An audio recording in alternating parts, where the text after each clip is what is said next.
Hey everybody, welcome to my channel. As you may have guessed by now, my name is Brian. One of these days I'll quit working on my own cars and all the videos, but here we go again. You may recognize this from a previous video. This is a 2017 Jetta GLI that I recently purchased for my daughter for her to take to college. Unfortunately, it just came back on a rollback because it's losing coolant. I'm a little embarrassed to say we had to do a little training session on where you actually check the coolant. Should be between those lines right there. So once we got that sorted out, got her a new jug of coolant, it was leaking out pretty much overnight immediately. Can't really tell where it's coming from. Got towed home, fortunately. We have AAA Gold, whatever it's called now, so it didn't cost anything other than the premium I pay every year for all these cars and motorcycles. So the goal is to get this jacked up. I believe it's the radiator, but I want to confirm that so I can get something ordered. I purchased this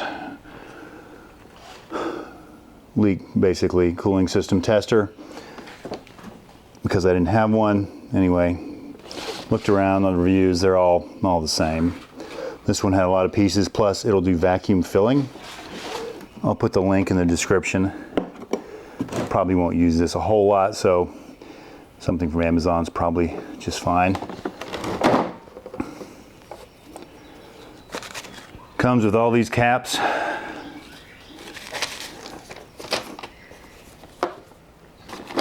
Also a little book that tells you what models the caps go on, which I think was last updated in like 1997. Anyway, I kind of figured out that the VW one was number 9, at least the one that fits this car. I kind of pre-tested it. So theoretically we should be able to put this on, take this hand pump and pump it up and see where the water comes from. There's an O-ring inside here that seals it, or is supposed to seal it.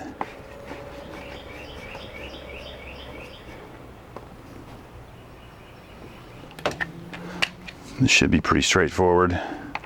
Just a little quick connect. There is water in it. I did fill it up just to be able to move it around. You should be able to pump it up somewhere in the green. I have a feeling it's going to be pretty obvious, but we'll go through the steps.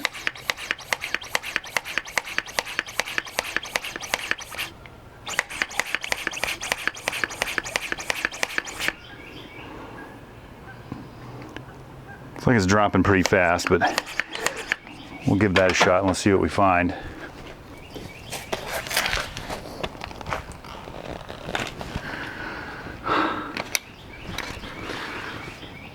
So I'm going to say that's pretty much what I expected.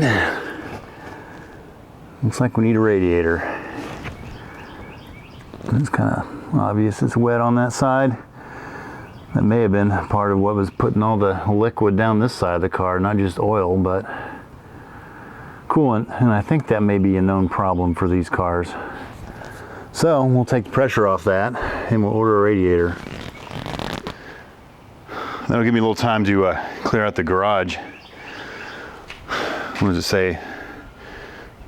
If you got a free space, something's gonna get set there. So anyway, hopefully once the radiator arrives, I'll be able to get all this out of the way and we can get in here on the lift and change the radiator. Made it in the garage. I have what I believe to be the correct radiator. So now let's see how to get it in there. So from what I can tell, radiator's in the back, the intercooler is in the middle, and the AC condenser is in the front. I've seen videos where people take the entire front bumper off. We'll see if we can avoid that. But anyway, we'll try the T25 for the grill.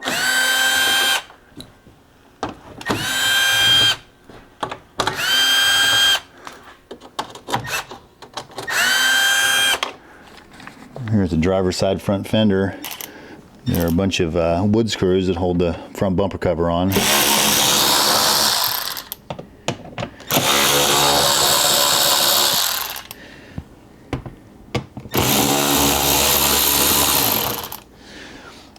They're T25.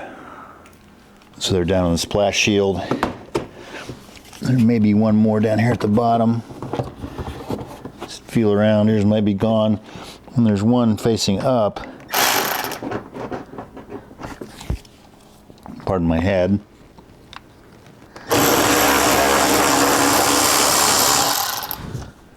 And then we'll need to go underneath, and there should be some down at the bottom.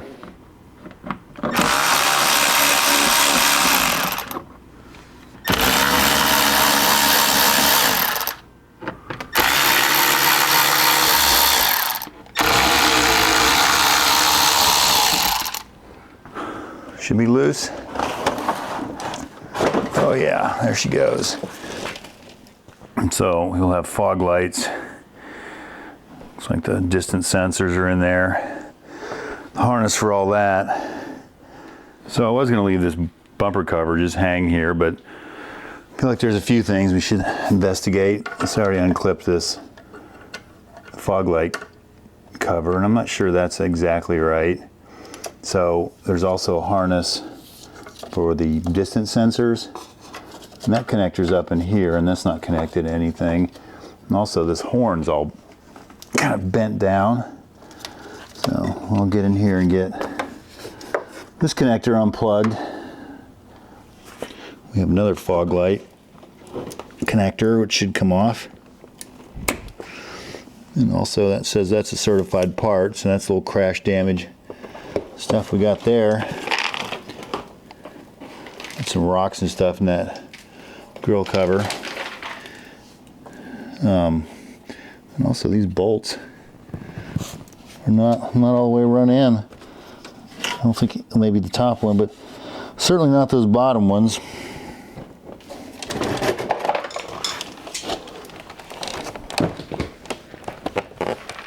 So I guess next we'll go ahead and unhook the radiator hoses. I'm not quite sure what that goes to, but so there's a plastic clip that attaches, I don't say a plastic clip, there's a clip that attaches, there's a clip that should attach this radiator hose to the radiator.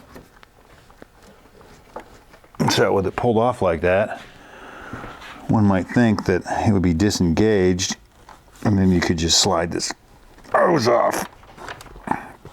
So you'd think that. Might have to give her a little pry. The risk of damaging the radiator at this point is pretty low, but so we'll just go ahead and pull this clip all the way off, because these things can be a little tricky. It's a little wiggling, and then it'll come off and get out of the way. So down below, there's another wood screw. It's going to hold the fans. There's one at the bottom. We'll also need to unhook the fan electrical. Over on this side, that slimy mess down there is another one of those little hairpin clips.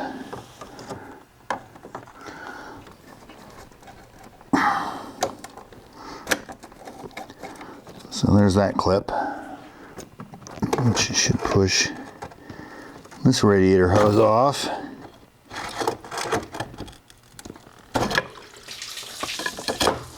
And whatever coolant's left in it. So while that lets loose the rest of whatever water / coolant was left in it, there's a connector down here for the fan, if you can see that with the red tab. Should be able to pull that off and unhook that connector. And there's also the ubiquitous T30s everywhere. Try to get some of these T30s out of here.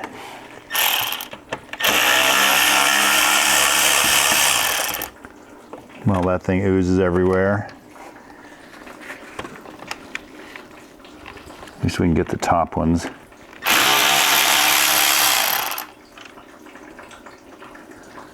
So this fan connector should, this red tab should push out of here.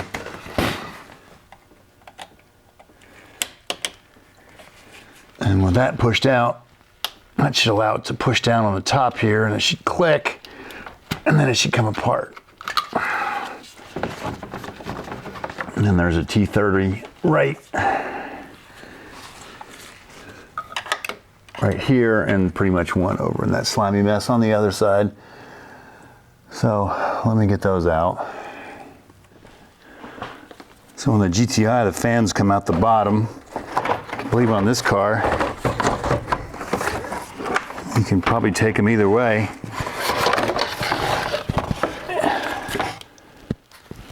So you can get these out the top or the bottom. The wood screws that hold the radiator in are right down here. This is where this ratchet with the light on the end is pretty handy. And the Torx are kind of handy too, because you can just jam the bit in there and it'll usually catch. And the other one is way down here at the bottom.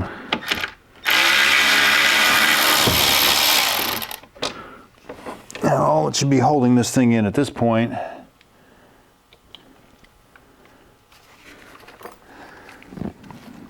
is whatever it's interfering on. Still has a little bit of quasi-coolant in it.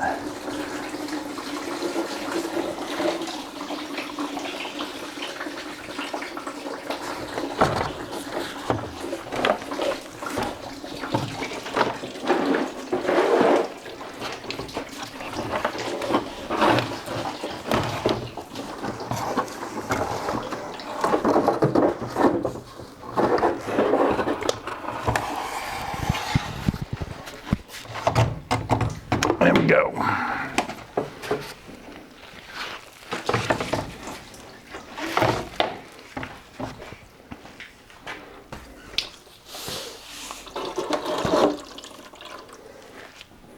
So I don't know if all that nastiness is where it's been, where it was leaking, or it's slung oil everywhere. There's no telling. So ready to go back in with the radiator. It's probably not a bad idea to take a blowgun. Let's blow this out and see what kind of crap's in there from the backside, because we won't really have that opportunity again.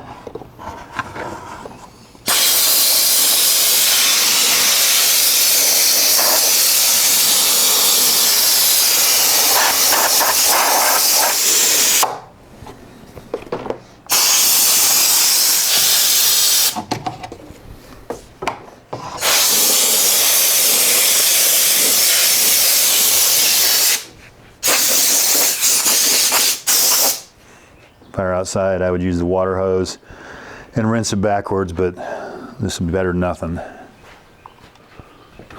Here's the new radiator, aftermarket, Chinese of course.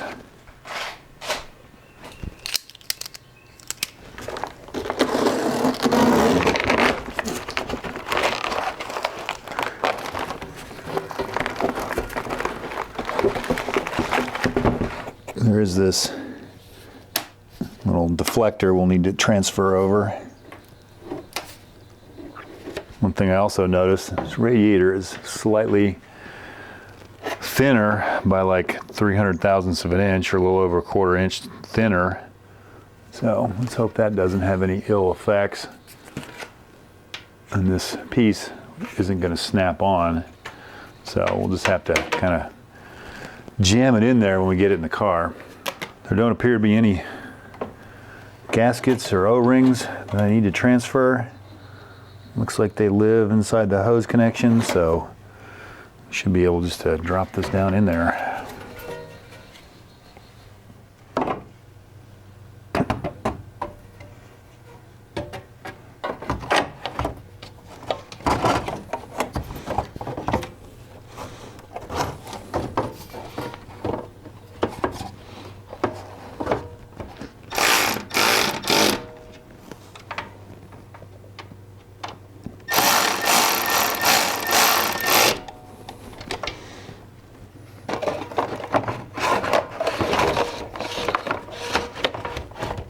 I got the fans in and got them de-slimed. I put this clip back on this hose.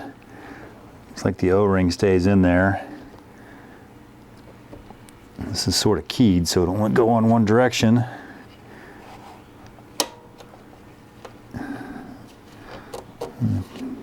Snapped on. I already got the other one down there on. So now our fluids are back on. Need to plug the fans in, and then we can put all this back together. Looks as though I led you astray by removing the bumper, but I never bumper cover anyway. Would have discovered these bolts not being tight, so let's fix that.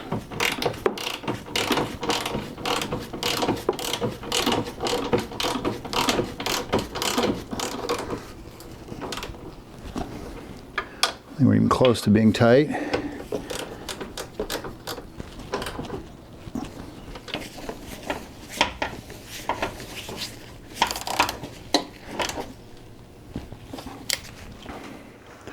I'm going to try the vacuum fill function of this tool. Never actually used one of these before. So I hooked it up and pulled a vacuum, and it's held it for like 45 minutes. So let me go ahead and release that vacuum. And I'll show you how it works.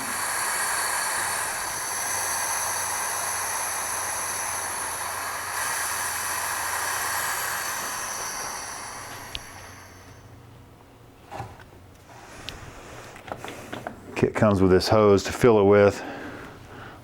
So we'll hook that up, leave it closed. Jam this down in the bottle. We'll leave this valve open. We'll hook air to it until it pulls down a vacuum over here, the yellow or red. Then we'll close this.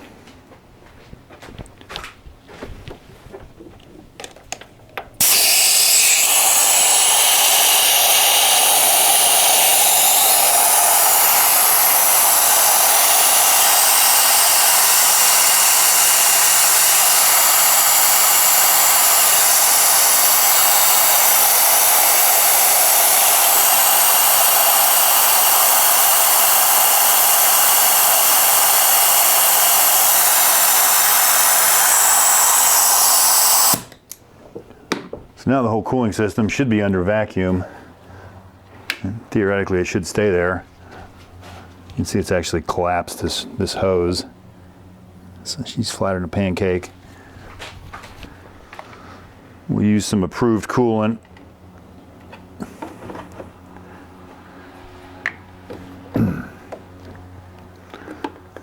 Wish this hose weren't so crooked. Stick this down in the bottom. And theoretically, we should open this and it should suck the coolant in.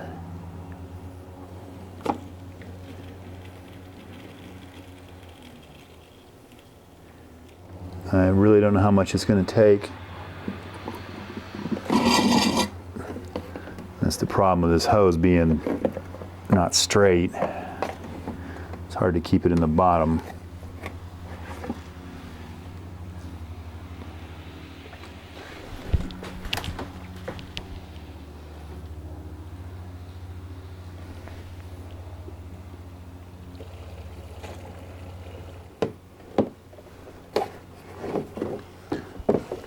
It's still pulling it.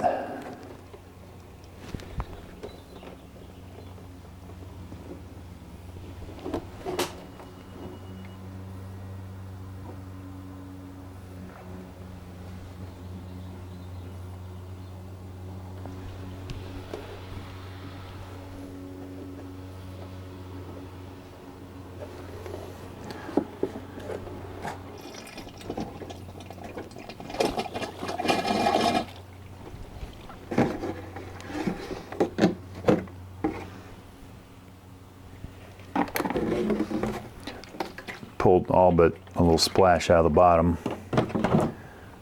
This hose is still collapsed, so that tells me there's more to go. I have another partial bottle here.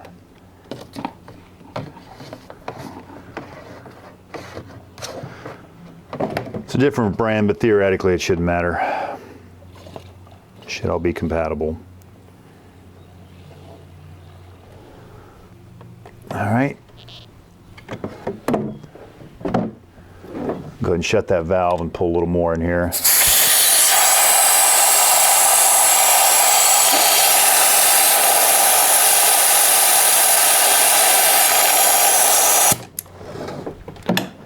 since it's getting close to being full, it's pulling coolant.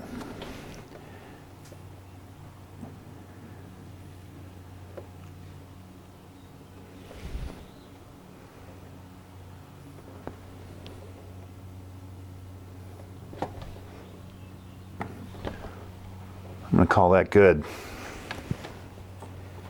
Now we should be able just to release what's vacuum's left, hopefully not pull a bunch of coolant out. We just break the vacuum this way.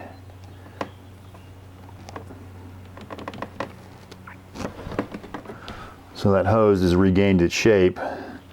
We're a little bit above the full line, but I'm sure there's still some air trapped somewhere, so let's go ahead and start the car.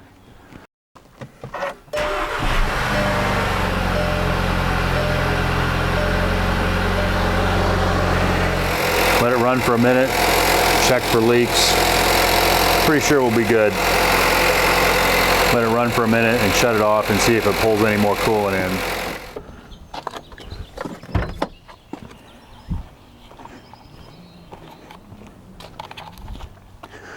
So it's the next day. It sat here all night after being driven for a while. There we are, right to minimum. So I didn't add any after I vacuum filled it. Took it for a little drive, so I'll kind of put that up to the top line. Make sure there's no puddles under the car, which I can't imagine there are. So anyway, that's how to replace the radiator in your Mark 6.5 Jetta GLI. You likely don't need to take the bumper off. Hope I didn't lead too far astray, but we fixed some problems while we were there. Thanks for watching. See you next time.